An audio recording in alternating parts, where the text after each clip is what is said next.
கோவை குனியாமுத்தூரை சேர்ந்த நாசர் நேத்துக்கு இரவு கோவை செல்வபுரம் பகுதியில் பைக்ல போயிட்டு இருந்தாரு. அவரோட வண்டியை போலீசார் சோதனை போட்டாங்க. பெட்ரோல் குண்டு இருக்கிறத கண்டுபிடிச்சு துருவி துருவி விசாரிச்சாங்க. கோவை தெலுங்குபாளையம் பகுதியில் வசிக்கிற பாஜக ஆன்மீக அணி மாவட்ட தலைவர் மணிகண்டனோட வீட்டில் பெட்ரோல் குண்டை வீச நாசர் திட்டம் போட்டிருந்தது தெரிய வந்துச்சு. அவரை போலீசார் கைது செஞ்சு தொடர்ந்து விசாரிச்சுட்டு இருக்காங்க. 1998 கோவை குண்டுவெடிப்பு சம்பவத்தோட 27வது ஆண்டு நினைவு தினம் வர 14ஆம் தேதி அனுசரிக்கப்பட உள்ள நிலையில கோவையில போலீஸ் கண்காணிப்பு தீவிரப்படுத்தப்பட்டுள்ள நிலையில பாஜக நிர்வாகி வீட்டில் பெட்ரோல் குண்டு வீச திட்டம் போட்ட நாசர் கைது செய்யப்பட்டது கோவையில பரபரப்பை ஏற்படுத்தியிருக்கு.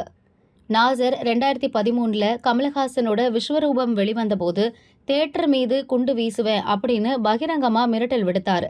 அடுத்த சில மாதங்களிலேயே கோவையில் உள்ள இந்து மக்கள் கட்சி தலைவர் அர்ஜுன் சம்பத் வீட்டில் பெட்ரோல் குண்டு வீசி கைதானாரு அப்படிங்கிறது குறிப்பிடத்தக்கது.